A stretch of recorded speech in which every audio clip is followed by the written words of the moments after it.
একদল সিংহকে একাই শিক্ষা দিচ্ছে এই ছোট্ট এই প্রাণীটি, আর মা তাকে আত্মরক্ষার কৌশল শেখাচ্ছে ঠিক কাছে থেকে। কেন জানেন? এই জঙ্গলে হয়তো আর কিছুদিন পরে তাকে একাই চলতে হবে, তাই মা তাকে আগে থেকে শিক্ষা দিচ্ছে এই জঙ্গলে কিভাবে চলতে হবে আর কিভাবে এই বনের রাজা সিংহকে সাথে লড়ে যেতে হবে, নিজেকে এই জঙ্গলে প্রতিষ্ঠিত করতে হবে এবং সুরক্ষিত রাখতে হবে কিভাবে, সেই টেকনিক শেখাচ্ছে মা তার বাচ্চাকে।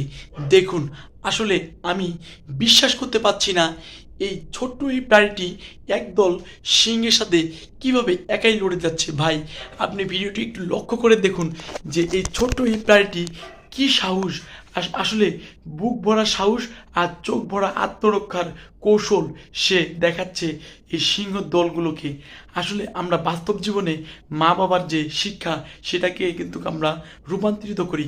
মা বাবাই হচ্ছে একটি ছেলে বা মেয়ের প্রাথমিক শিক্ষক। মা বাবা যে শিক্ষা দেয় সেই শিক্ষাটাই কিন্তু আমরা বাস্তব জীবনে রূপান্তরিত করি আর বাস্তব জীবনে তা প্রয়োগ করে থাকি। কিন্তু আমরা যখন বড় হয়ে যাই সেটাকে তখন ভুলে যাই, আর মা বাবাকে আমরা সে সঠিকভাবে দাম দিতে চাই না, বা মা বাবার প্রতি আমরা অবিচার করে থাকি। আসলে আমরা মা বাবার শিক্ষা নিয়ে কিন্তু জীবন চলা শুরু করি এবং শেষ পর্যন্ত সে শিক্ষার বাস্তবায়ন করি। তার ব্যতিক্রম কিছুই নয় এই ভিডিওটিতে। আসলে মা বাবাই কিন্তু সঠিক শিক্ষা দিয়ে থাকে। তাই ছোট্ট এই মা প্রাণীটি তার ছোট্ট বাচ্চাটাকে শিক্ষা দিচ্ছে যে কিভাবে সিংহের সাথে, চিতার সাথে কিভাবে লড়ে যেতে হবে, সেই শিক্ষাই কিন্তু মা তার বাচ্চাকে দিতেছে। কিন্তু আমি অদ্ভুত হয়ে যাই, আশ্চর্য হয়ে যাই এই ছোট্ট এই প্রাণীটি কিভাবে এই সিংহকে উচিত শিক্ষা দিচ্ছে।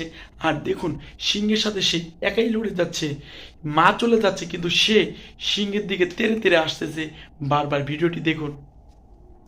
আর অবশ্যই এই ভিডিওটা যদি ভালো লাগে, এই ছোট্ট ভাইটিকে যদি আপনার পছন্দ হয় বা ভালো লাগে, এই প্রাণী সম্বন্ধে কিছু জানার যদি ইচ্ছা থাকে, তাহলে অবশ্যই আমার ছোট্ট পরিবারে যুক্ত হবেন।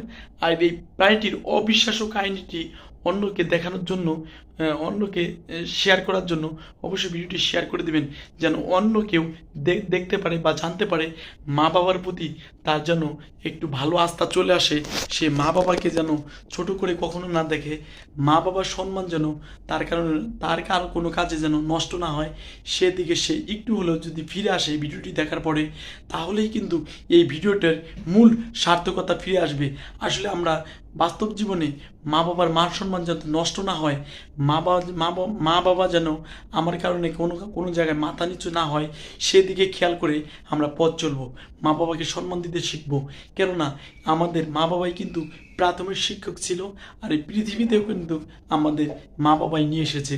তাই অবশ্যই মা বাবাকে সম্মান করবেন, মা বাবাকে মূল্যায়ন করবেন, কেননা আপনার প্রাথমিক শিক্ষকই হচ্ছে মা বাবা।